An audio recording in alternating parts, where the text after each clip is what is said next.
Okay, this is I've had my hands full up to this point.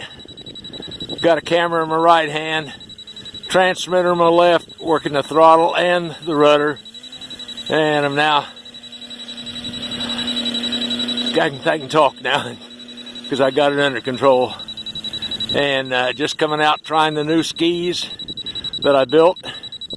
I used Mike Marthaler's skis that he had built them similar, but not nearly as complicated, because he's an engineer and got a lot of equipment and can do a lot of things that I can't do.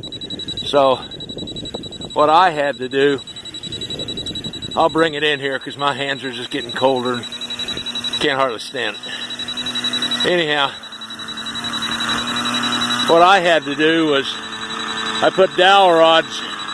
I'm going to shut it off because it's working just fine.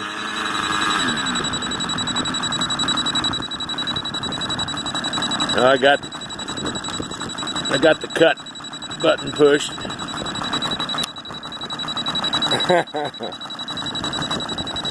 It's not wanting to die. Got the throttle all the way down. Maybe I can trim the throttle down. There, finally died. Okay. And that beeping you hear is my transmitter. It is low on juice, so I'm turning it off. I'm going to turn the plane off first. Turn the switch off.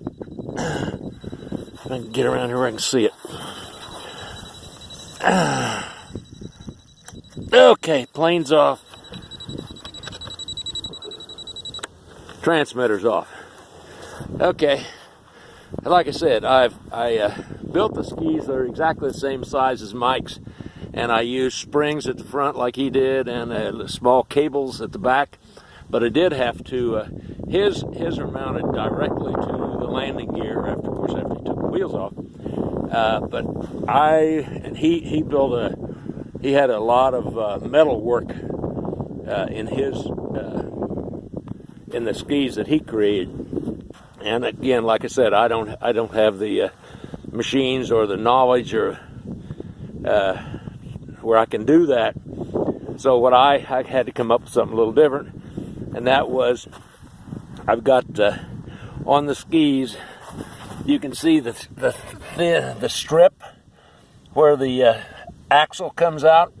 That strip is made out of. That's a piece of on all three skis. It's a piece of downspout that I pounded completely flat and formed it so that it fits over the axle. And then, of course, I've got a couple of screws coming up from the bottom with washers, top and bottom, small nuts, and I, of course, cut those off after I put them in with my Dremel. So I did that with all three skis. Let's see what else. Well, like I said, the dowel rods.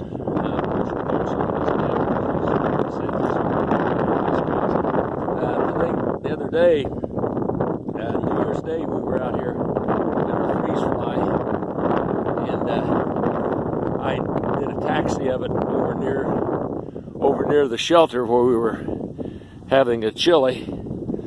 And as a matter of fact, I'm going to start walking back over that way. I'll pick the plane up and talk as I walk. I think I can handle both those things. Anyhow, I'll show you the tracks that the front ski was actually just digging in. The two side skis, two main skis, were just pretty much flat on the ground and not much pressure, not much of a track. But the front ski didn't have enough spring tension, and so the front of the ski was digging in. And you can see the track coming up here of last Monday. This track right here, you can see right here, started out and made a slight turn to the right, and you just can't even hardly see the outside tracks. I mean, it just didn't do anything. Whereas here today, now you can see the tracks that I made here today. This is the center track right here, center of it, and so it's just not digging in like it was before. Now the only thing is,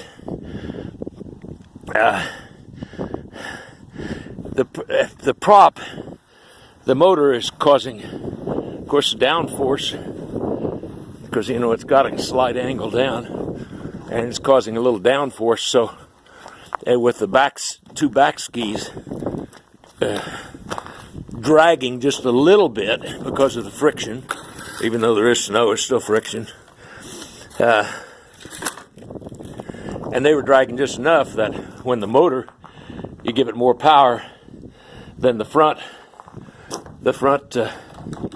ski actually gets more pressure on it than the side skis. And of course also it's smaller, so that does make a difference. But out there on the runway, it was moving along good. So we get a warmer day, up above 30 at least. Today I think it's around 20. But I did want to come out here after I made these changes and see how it worked. So anyhow, my name is John Vinson, and I'm the president of the